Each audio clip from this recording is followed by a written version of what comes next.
Hey everyone, welcome again on my channel it's Manish. तो आज की इस वीडियो में हम बात करने वाले हैं गुरु गोविंद सिंह इंद्रप्रस्थ यूनिवर्सिटी के बीटेक प्रोग्राम के एडमिशन के बारे में। तो इस वीडियो को पूरा जरूर देखें और अगर आपके मन में कोई डाउट आता है तो कमेंट सेक्शन में पूछना ना भूलें। इस वीडियो को लाइक करके शेयर करना ना भूलें और हमारे चैनल इट्स मनीष को सब्सक्राइब करें। वीडियो में आगे बढ़ने से पहले एक इम्पॉर्टेंट नोटिस के बारे में डिस्कस करना चाहता हूं, जो कि गुरु गोविंद सिंह इंद्रप्रस्थ यूनिवर्सिटी ने रिसेंटली रिलीज किया है। The last date of online registration followed by submission of online application form has been extended till 7th of May 2023। यानी अब आपको 7 मई 2023 से पहले ही GGS-IPU यूनिवर्सिटी का फॉर्म जो है फिल कर लेना है। और एक और इम्पॉर्टेंट बात यह है कि आपको इस यूनिवर्सिटी के लिए फॉर्म्स को फिल करना ही करना चाहिए, बिकॉज ये एक यूनिवर्सिटी है जो कि एक अच्छा बैकअप ऑप्शन है। और इस यूनिवर्सिटी में बीटेक प्रोग्राम्स तो और भी अच्छे और कम फीस में भी हो जाते हैं, क्योंकि इससे ज़्यादा फीस हमें दिल्ली की और गवर्नमेंट यूनिवर्सिटीज़ में देखने को मिलता है। तो आप इस यूनिवर्सिटी के फॉर्म्स को फिल ज़रूर करें और आप बाद में डिसाइड कर सकते हैं कि आपको किस यूनिवर्सिटी में एडमिशन लेना है, अगर आपको किसी और यूनिवर्सिटी में भी एडमिशन के लिए सीट अलॉट हो जाता है। सो आप इस यूनिवर्सिटी के फॉर्म्स को जल्दी से जल्दी फिल कर दें और ज़रूर से ज़रूर करें।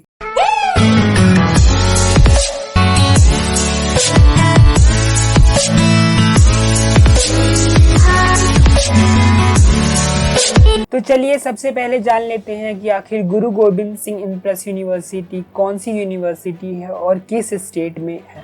तो गुरु गोविंद सिंह इंद्रप्रस्थ यूनिवर्सिटी एक स्टेट गवर्नमेंट फंडेड यूनिवर्सिटी है जो कि न्यू दिल्ली में है। इसका मेन कैंपस द्वारका दिल्ली में है और ये कैंपस अराउंड 78 एकड़्स का है।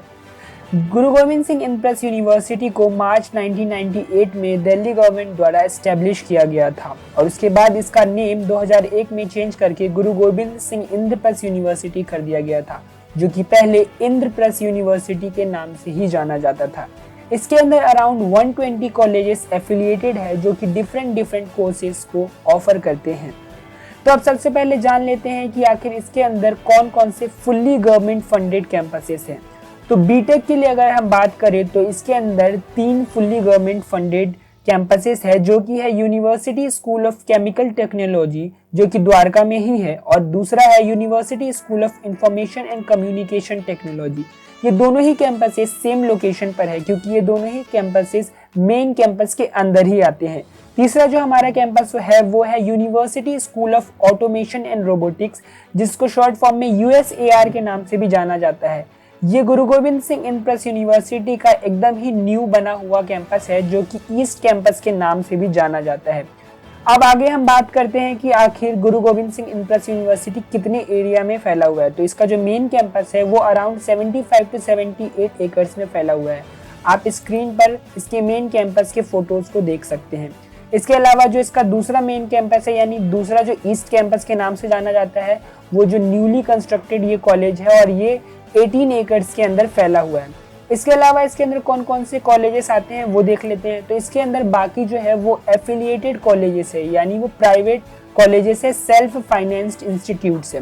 तो जो सेल्फ फाइनेंस इंस्टीट्यूट दिल्ली के अंदर है वो है भगवान Parshuram institute of technology, Bharati Vidyapeeth college of engineering, doctor Akhilesh Das Gupta institute of technology, जो कि पहले नॉर्दर्न इंडिया इंजीनियरिंग कॉलेज के नाम से भी जाना जाता था। इसके अलावा है Guru Tegh Bahadur institute of technology, HMR institute of technology and management, Maharaja Agrasen institute of technology, Maharaja Surajmal institute of technology, जो कि जनकपुरी न्यू दिल्ली में है और इसका प्लेसमेंट का अच्छा रिकॉर्ड है काफ़ी। इसके अलावा है Vivekananda institute of professional studies, जो कि पीतमपुरा न्यू दिल्ली में है। इसके अलावा बाकी जो इंस्टीट्यूट जो कि NCR रीजन में है उनके बारे में बात कर लेते हैं। तो NCR रीजन में जो हमारे इंस्टीट्यूट्स गुरु गोविंद सिंह इंद्रप्रस्थ यूनिवर्सिटी से एफिलिएटेड है उनकी लिस्ट आपके स्क्रीन पर है। आप देख सकते हैं कि कुल 8 जो इंस्टीट्यूट्स है जो कि बीटेक कोर्सेस ऑफर करते हैं और GGS-IPU यूनिवर्सिटी में एस्टेब्लिश्ड है और एफिलिएटेड है, वो आप देख सकते हैं। इसके अलावा हम बात करते हैं कि आखिर कि हमें बीटेक कोर्सेज में कैसे कैसे हम कोर्सेज यहाँ पर कर सकते हैं। तो हम कोर्सेज की बात करें तो बीटेक के लिए हम यहाँ पे लेटरल एंट्री से भी एडमिशन ले सकते हैं। तो आखिर लेटरल एंट्री होता क्या है? तो लेटरल एंट्री के अंदर आप डिप्लोमा होल्डर्स है या BSc ग्रेजुएट्स है तो आपको डायरेक्ट सेकेंड ईयर में एडमिशन मिल जाता है। तो ये जो एडमिशन है ये कॉमन एंट्रेंस टेस्ट के बेसिस पर होगा, जो कि गुरु गोविंद सिंह इंद्रप्रस्थ यूनिवर्सिटी कंडक्ट करवाएगी। इसके लिए अलग से टेस्ट होगा और ये जेईई मेंस एग्जाम के थ्रू नहीं होगा। इसके अलावा जो एक पॉपुलर कोर्स और था बीटेक बायोटेक्नोलॉजी, जो यूनिवर्सिटी पहले जेईई मेंस के थ्रू कंडक्ट करवाया करती थी, एडमिशन लिया करती थी इसके अंदर, वो इस बार से कॉमन एंट्रेंस टेस्ट के थ्रू होगा और सेकेंड इसका CUET से भी हो सकता है अगर कुछ सीट्स अगर खाली रह जाती है। इसके अलावा जो हमारा मेन बैचलर ऑफ टेक्नोलॉजी यानी बीटेक कोर्स है जिसमें ज़्यादा स्टूडेंट्स इंटरेस्टेड होते हैं, उसका जो एडमिशन है यहाँ पे जेईई मेंस के पेपर के थ्रू होता है। यहाँ पे जेईई एडवांस की कोई रिक्वायरमेंट नहीं है, इसीलिए यहाँ पे मेंशन किया गया है जेईई मेंस पेपर 1। इसके अलावा हम देख लेते हैं कि बीटेक की कौन कौन से ब्रांचेस में यहाँ पे एडमिशन मिलते हैं। तो आपके स्क्रीन पे दिख रहा है कि यहाँ पे कई सारे ब्रांचेस है और इसके अंदर हमें बीटेक प्लस एमटेक वाली डिग्री भी मिल जाती है, जिसके अंदर 4 इयर्स बीटेक होता है एंड 2 इयर्स एमटेक होता है।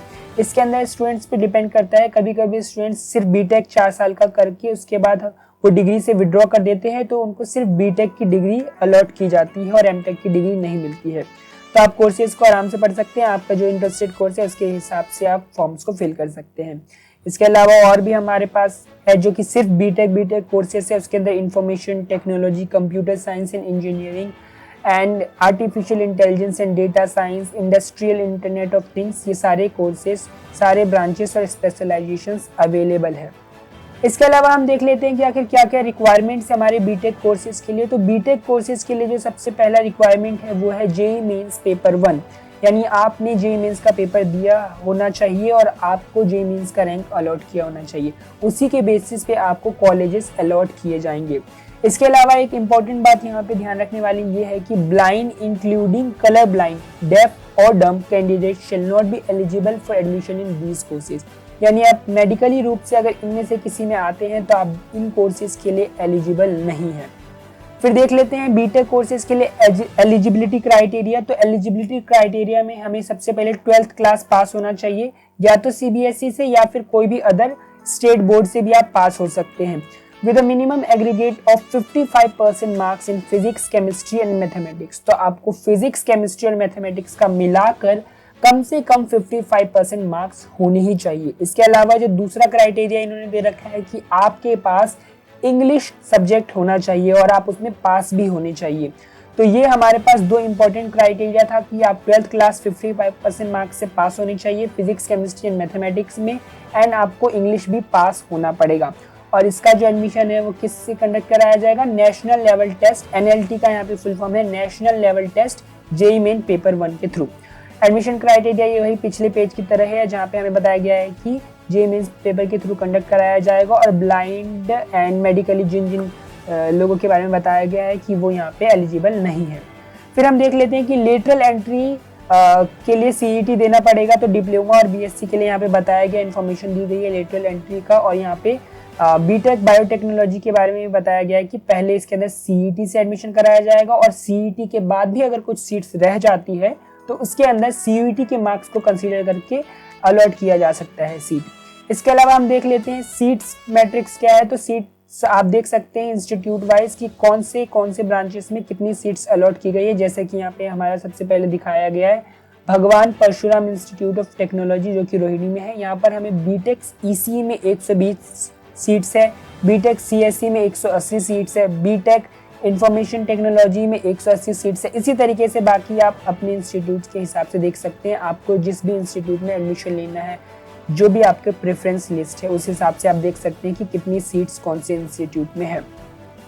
बाकी यहाँ पे और लिस्ट में आपको प्रोवाइड करा दे रहा हूँ स्क्रीन पर सारे इंस्टीट्यूट्स की। इसके अलावा हमारे पास बीटेक प्लस एमटेक का भी एक ऑप्शन होता है, जो मैंने बताया आपको। ये मेन कैंपस के अंदर हमारे पास ये ऑप्शन होता है। मेन कैंपस हमारा द्वारका के अंदर है।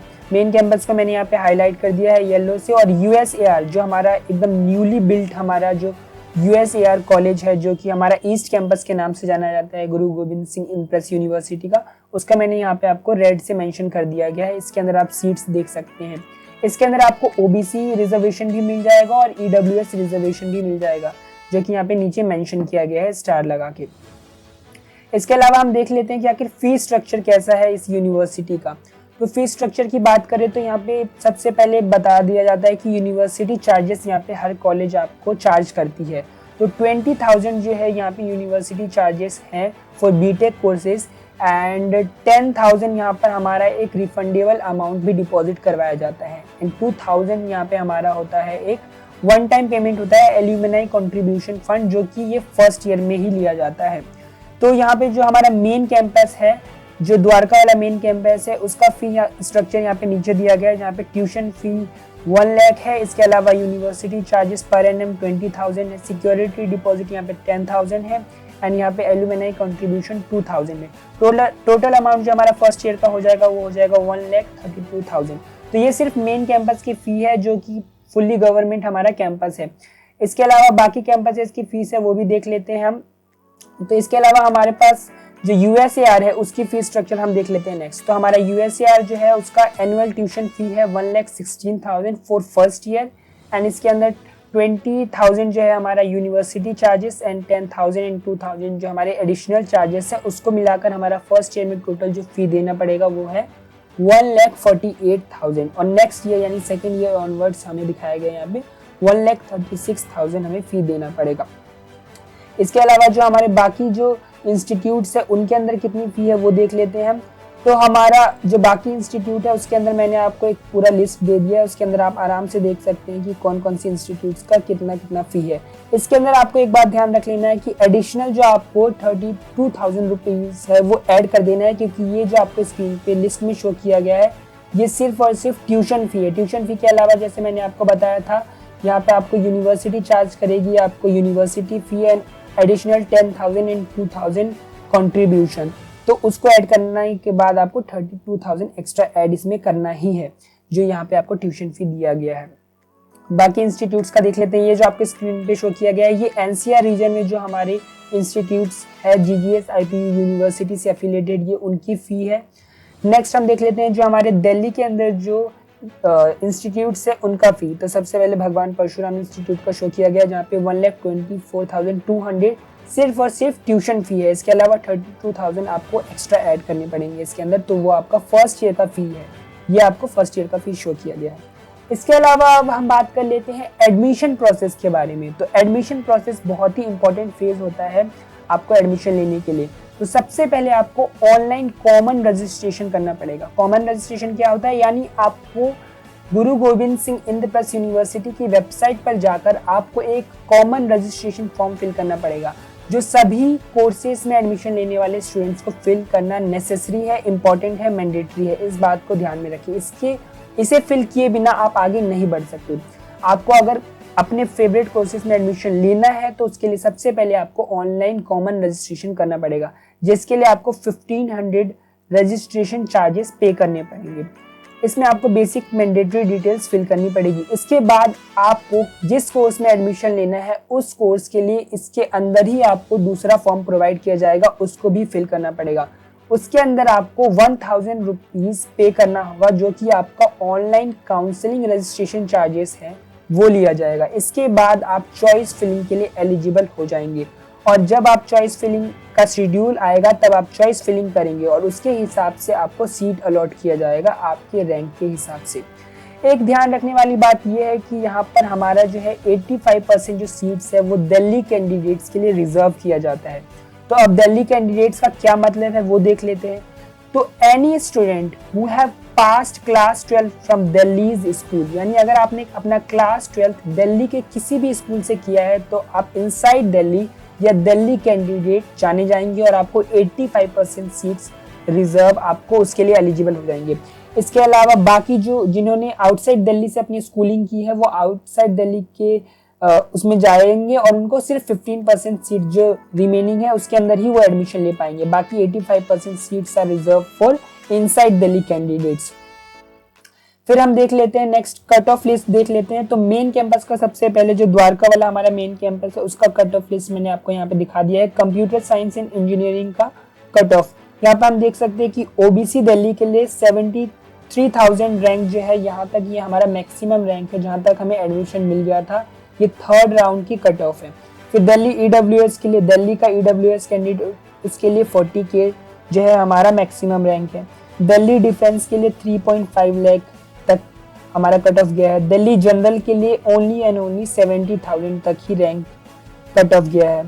फिर दिल्ली एससी के लिए 1.40 लाख, दिल्ली एसटी के लिए 8 लाख तक का गया है। आउटसाइड दिल्ली का हम कट ऑफ देख लेते हैं, तो आउटसाइड ओबीसी नॉट कंसीडर्ड, तो हमारा जो जीजीएस आईपीयू में आउटसाइड ओबीसी कंसीडर नहीं किया जाता है, ये मैंने आपको पहले वाले स्लाइड में ही दिखा दिया था। यहाँ पे OBC reservation not in private colleges, एक तो यहाँ पे हमें ओबीसी रिजर्वेशन प्राइवेट कॉलेजेस में नहीं मिलता है, और दूसरा जो है कि हमें आउटसाइड दिल्ली कैंडिडेट अगर वो ओबीसी है भी तो आउटसाइड दिल्ली को कंसीडर नहीं किया जाएगा। अगर वो दिल्ली से बाहर से स्कूलिंग करी है और वो किसी और स्टेट में ओबीसी के अंदर फॉल करते हैं तो वो दिल्ली में ओबीसी के लिए एलिजिबल नहीं है। तो आउटसाइड दिल्ली में ईडब्ल्यूएस की रैंक गई है कट ऑफ 28,000 तक, डिफेंस में अराउंड 5 लाख तक, जनरल के लिए अराउंड 15,000, एससी के लिए अराउंड 80,000, एसटी के लिए अराउंड 1.5 लाख। तो ये डिफरेंट कैटेगरीज के कट ऑफ थे। इसके अलावा मैंने कुछ और इंस्टीट्यूट्स के यहाँ पे कट ऑफ डिस्कस किए हैं, आप देख सकते हैं स्क्रीन पर। जो कुछ अच्छे इंस्टीट्यूट्स हैं जिनमें ज़्यादा कट ऑफ जाते हैं और बच्चे इंटरेस्टेड होते हैं, उनका मैंने यहाँ पे 3 इंस्टीट्यूट्स का ऐड कर दिया है। इसके अलावा बाकी जो हमारे इंस्टीट्यूट्स है उनके लिए मैं अलग से एक कट ऑफ वीडियो बना दूंगा, आप वो देख सकते हैं। यहाँ पर पहले देख लेते हैं भगवान परशुराम इंस्टीट्यूट ऑफ टेक्नोलॉजी। तो भगवान परशुराम इंस्टीट्यूट ऑफ टेक्नोलॉजी का मैंने यहाँ पे सीएससी ब्रांच का ही लगाया है सिर्फ। तो इसमें जनरल के लिए 83,000 तक मैक्सिमम रैंक गया था, एससी के लिए अराउंड 4,15,000 तक गया था। फिर महाराजा अग्रसेन इंस्टीट्यूट ऑफ टेक्नोलॉजी में यहाँ पे सीएससी जो है वो 2 शिफ्ट्स में भी कराया जाता है, तो शिफ्ट 1 का मैंने यहाँ पे दिखाया है। तो यहाँ पे कट ऑफ गया है जनरल के लिए 36,000, एससी के लिए 2.17 लाख, एसटी के लिए 4.53 लाख। महाराजा सूरजमल इंस्टीट्यूट ऑफ टेक्नोलॉजी जो कि जनकपुरी में है, यहाँ पे सीएससी शिफ्ट 1 का जनरल का जो हमारा कट ऑफ गया है वो 58,000 है, एससी का 2.69 लाख है और एसटी का 3.11 लाख है। तो इसके अलावा जो बाकी इंस्टीट्यूट्स है उसका जो है हम नेक्स्ट वीडियो में हम उसका कट ऑफ डिस्कस करेंगे। तो इस यूनिवर्सिटी के लिए जो है आप एलिजिबल है, अपने हिसाब से आप अपना रैंक देख सकते हैं, क्योंकि जेईई मेंस जो है उसका एग्जाम का रिजल्ट अनाउंस हो चुका है। तो अपने रैंक के हिसाब से आप इस यूनिवर्सिटी के लिए ज़रूर से ज़रूर फॉर्म फिल करें। अगर आप किसी और एनआईटी लेवल के लिए एनआईटी इंस्टीट्यूट्स में अगर आप अप्लाई कर रहे हैं, फिर भी आप एक सेफ ऑप्शंस बना के चल सकते हैं और इसके अंदर अप्लाई कर सकते हैं। और इसके अलावा आप जैक काउंसलिंग में भी अप्लाई करें, क्योंकि उसके अंदर भी काफ़ी अच्छे इंस्टीट्यूट्स आते हैं। तो thank you so much for watching this video. इस वीडियो में इतना ही, नेक्स्ट वीडियो में हम कट ऑफ डिस्कस करेंगे। और अगर आपको वीडियो अच्छा लगा हो तो वीडियो को लाइक करके शेयर करें और चैनल को सब्सक्राइब करना ना भूलें लेटेस्ट अपडेट के लिए। सबसे पहले आपको लेटेस्ट वीडियो यहाँ पे मिल जाएगा। और हाँ, एक इम्पॉर्टेंट बात है कि कमेंट सेक्शन और डिस्क्रिप्शन बॉक्स में मैंने एक टेलीग्राम का लिंक दे दिया है, उस टेलीग्राम चैनल को जरूर से जरूर ज्वाइन कर ले, क्योंकि कभी कभार ऐसा होता है कि लेटेस्ट अपडेट आता है और यूट्यूब पे वीडियो बनाना पॉसिबल नहीं होगा, तो मैं आपको टेलीग्राम पे अपडेट कर दूंगा। Thank you so much for watching this video.